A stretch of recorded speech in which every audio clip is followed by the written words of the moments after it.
There are a lot of games that have been made. PSP, for example, over 2,500 games. Steam, over 1,000 games. The Wii U, about 200 physical games and now 600 that are lost media, but that's a lot of games. Now, what's the likelihood that anyone can play every single one of these games? Average lifespan, games per day, every other three. Pretty fucking unlikely. I made a video just over 3 years ago saying I want to play every game that's ever been made, and that lasted for about 6 months until I gave up. But this time I'm trying again with a different format other than just playthroughs, video essays. Nerd! I'll be honest, I'm a high school graduate with a GPA of just passing. I spent 15 hours making this 10-minute script. I have the attention span of a moth. I have to watch a story explained for a game I just wrote credits on. I am extremely underqualified to be doing this. But, oh well. So I've just finished playing Silent Hill 2. Every ending, every collectible, the whole caboodle. I was originally going to make another type of video where I would try to get the Platinum Trophy without looking at any of the trophies. I was making good progress until I realized there was 8 different endings and a lot of hard to find collectibles. So I got to the point where I just caved and looked up guides just so I can finish the damn game. Anyway, I scrapped that idea and I'm doing this one instead. And this isn't going to be a play-by-play of the story. That would take way too long. I was about halfway through writing it and I realized that it's like 6 pages deep, so no thank you. So here's a quick summary instead. James Sunderland gets a letter from his wife that died 3 years ago, telling him she's at the special place in Silent Hill. Except this time when he goes there, there's a very thick mist covering the entire town, and it's filled with monsters. And even though this town is filled with horrors, James trudges on through it to find his dead wife. He also meets some actual people along the way. Angela, who has a very tragic backstory. She's also looking for a mother, just like James is looking for Mary. And there's also Big Eddie, someone else who felt the need to come to Silent Hill. And there was also Laura, a young girl looking for Mary as well. And she got a letter from Mary just a week ago. So nothing is making sense. Yet. Oh, and lastly, there's Mary. Do I look like your girlfriend? No, my late wife. I can't believe it. Your face, your voice, you could be... My name is Maria. But no, actually, this is Maria. Somebody that looks and sounds exactly like Mary, except she is much sexier. That's all the non-hostile NPCs. Only 4. And the enemies throughout the game, they're both creepy and sexy. The nurses were the only thing I knew about this game, from all the cosplays and what have you. I didn't even know Pyramid Head was in the game. They got the guy from Dead by Daylight to come here. And James will explore places like the West Side Apartments and the Brookhaven Hospital, along with the Other World. Everything's gross, decaying, and even the monsters are even scarier. They got spikes, they're spitting on you, and they just want to kill you. So it's like a 7-Eleven at 3 in the morning. But before I talk about some really cool things about the story, I feel like I just gotta spoil it, because I really don't want to repeat myself by explaining, oh, here's what really happened. So James will eventually get to the Lakeview Hotel, which is where Mary wanted him to go. And he'll play a tape there that explains pretty much everything. Promise you'll take me again, James.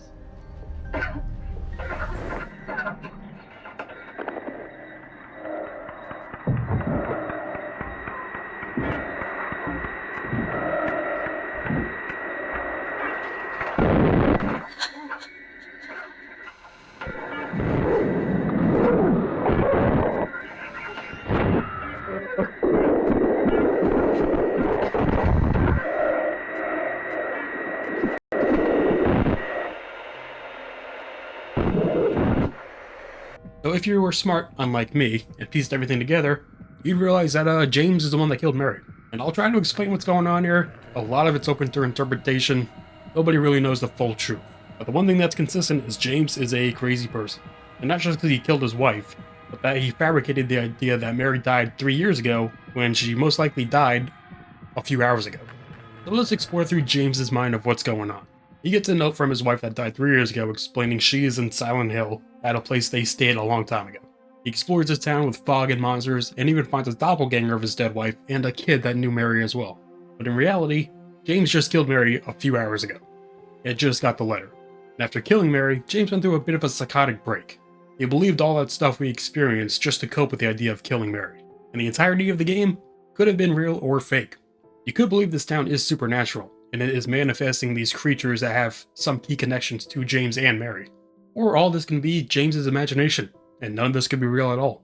A good example of this is Laura. She'll be running around from location to location, but she never encounters any monsters. Could be that the monsters just don't care about her, they only want James, or they aren't real. Who knows? And the reason why I wanted to bring up the spoiler was to talk about Maria.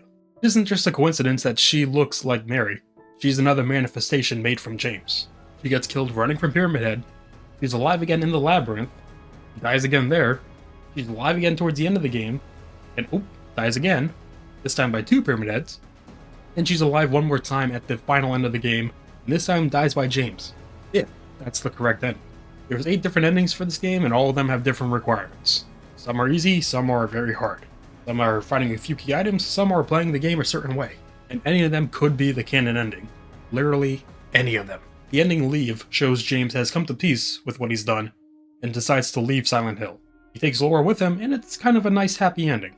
The ending Maria has James leave with Maria, who is now alive again, and she ends up coughing, which kind of signifies that the cycle's going to repeat itself. She's going to get sick, James is going to kill her, and he's just caught in a cycle.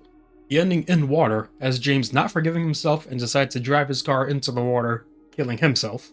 The ending Stillness, which was new for the remake, is kind of similar to In Water, but this time Mary's in the back seat and James is able to apologize to her and Mary's able to forgive him. But he still drives in the water. The ending Rebirth shows James rowing across Tolka Lake to try and resurrect Mary. You find some weird artifacts throughout the game, and apparently the first game had some cult references to it. I never played it, but that should tie in somehow. Another new ending for this game is Bliss, which is very obscure because as James watches the tape, he somehow gets trapped in it. It's actually kind of a happy ending where he gets to be with Mary again, only this time in a TV. Some kind of Night Spring shit, but that's another ending. And the last 2 endings are a bit more weird than that one. The UFO ending has, well, a UFO. It abducts James, and inside is Space James, which is the character model from the first game. And Space James is trying to explain to new James that he is a clone, and that's about it. And the last ending is called Dog, and just watch it.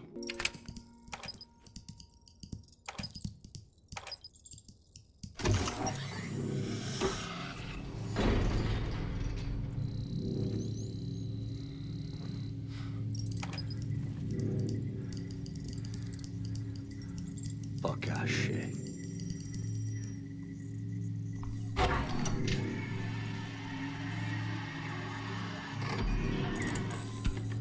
Nie. To nie może być prawda.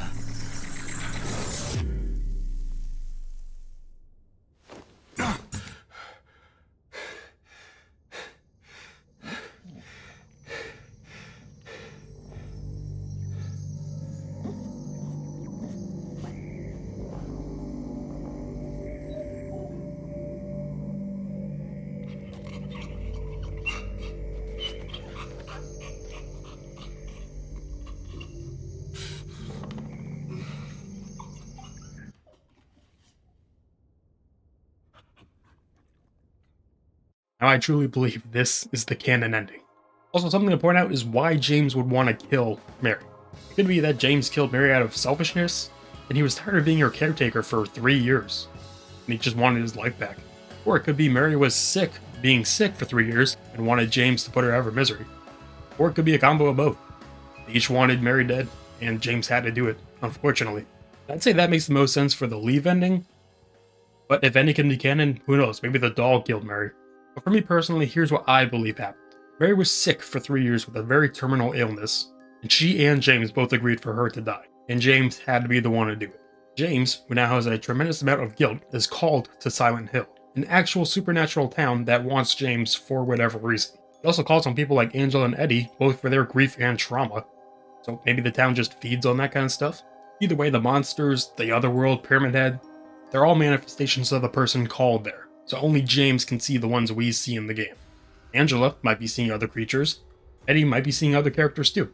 So while Angela and Eddie would both see the monsters, Laura wouldn't, because she was called by Mary, not by Silent Hill. And while any ending could be the real one, I think that Leave might be the right one. This town was probably just testing James to see if he can move on with his life after what he's done. Angela's trauma was that she was sexually abused by her father and brother. And at the end, she most likely offs herself because she can't take the pain anymore. And Eddie, he did some really bad shit. After being bullied, he killed their dog and very seriously injured the bully with a gun. And he doesn't see past what the town's presenting to him, and he just accepts and embraces what he's done. So it's kind of like the In Water ending for Angela, and the Maria ending for Eddie. But I think it's safe to say that James gets the Leave ending. Unless it's the dog. It's always an option. Or it could be a combo of the UFO and the dog. And I think that is it about the story. And all the characters. So now let's talk about with everything else that is amazing about this game. Firstly, It's gorgeous on a graphical level. It's beautiful, even if the town's covered by fog. You can see how much work they put into this and how high the quality is. I don't know if it's a thing that's ever been really done in games before, but you know the thing where you hold a light up to your hand and you could see the redness through it? That was in this game, and I don't know if I've seen that in any other games. That's pretty impressive. Even all the subtle face animations or body twitches, it's all really good realism to add.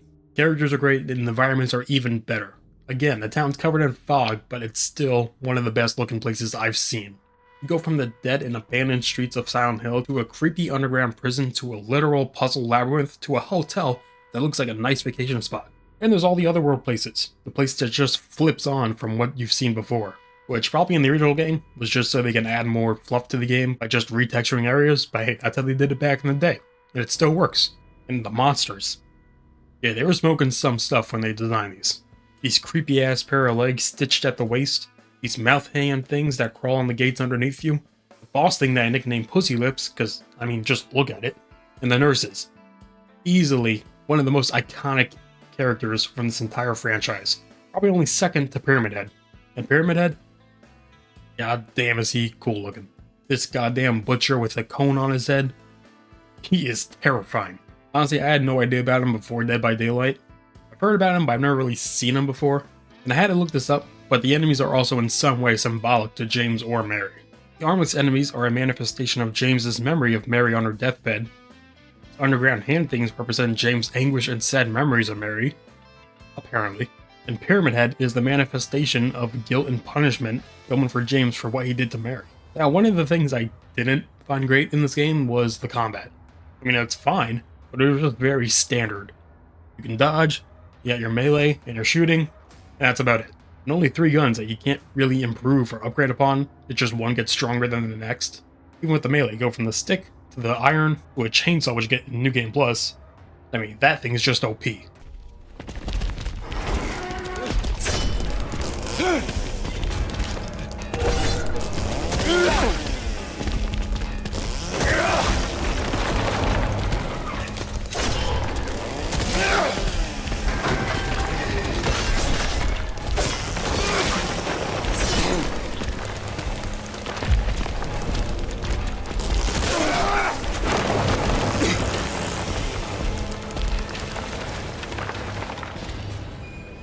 But the combat wasn't really the key focus of the gameplay here, that was all about the puzzles. And everything from figuring out how to open this register, which I still don't understand how it works, figuring out a dial lock from the x-rays, to this musical centerpiece at the Lakeview Hotel, there was a lot of puzzles. There's pretty much one main puzzle in each area: jukebox, the coin cabinet, the grandfather clock, the hand with the patient bracelets, and the hieroglyphic safe, scales in the gallows, the entire labyrinth, music cabinet, and in each area there's about 5 to 10 more puzzles. So that's a lot of puzzles. Again, this is my first Silent Hill. I didn't play the originals, so I don't know how much the puzzles have changed, if they did at all, or if there's even new ones, but I feel like they did a really good job with these. And lastly, the music. Fucking A+. Akira Yamaoka was the composer, and from about 2 minutes of research, he apparently worked on every single Silent Hill, and he fucking cooked with this one. The soundtrack ranges so much from this dark, scary, eerie music, to this hard guitar chase music, to this light calming music. I was just looking at the comments in this official soundtrack, and most comments had a different song as their favorite, which is really impressive. And I think that is it. This game was truly awesome, and I'm so glad I played it. I kind of wish I could have played the original first when I was a lot younger. I just wasn't into these kind of games because I was a real pussy. I don't think anyone complained that this remake is the true Silent Hill 2. While it's clearly different, it's much more technologically advanced, it still stays much to the roots of the original. But we are not done yet. The title for this series is playing and ranking every game ever made. And we have to rank with, this is the first game, so it's number 1. But let's add a little spice. S through F tier, you know how it goes. S is the shit, F is just shit. I'm going to say this once and only once. This is my list. This is how I feel enjoying these games, how much fun I had. If you disagree with it, you're just wrong. Silent Hill 2 2024, A tier. Phenomenal game that I super enjoyed the first time playing through it. You know, to get the other endings, you have to play through multiple times, and kind of wish I could just skip some parts. As soon as I got to the prison or the labyrinth, I was just like, can we get on? Only 3 to 5 hours if you like speed through it, but still, it's just a lot of replayability. And the combat could be better. And that's it. The official ranking for Silent Hill 2 2024. Number 1, A tier. We'll see how this list turns out if I keep going with this series. But be sure to like, subscribe, or do whatever so I can keep doing this. I do have a small list of games I currently want to get through. Some currently in the zeitgeist, some very obscure ones. And there's about 12 quadrillion of them. So I gotta get going.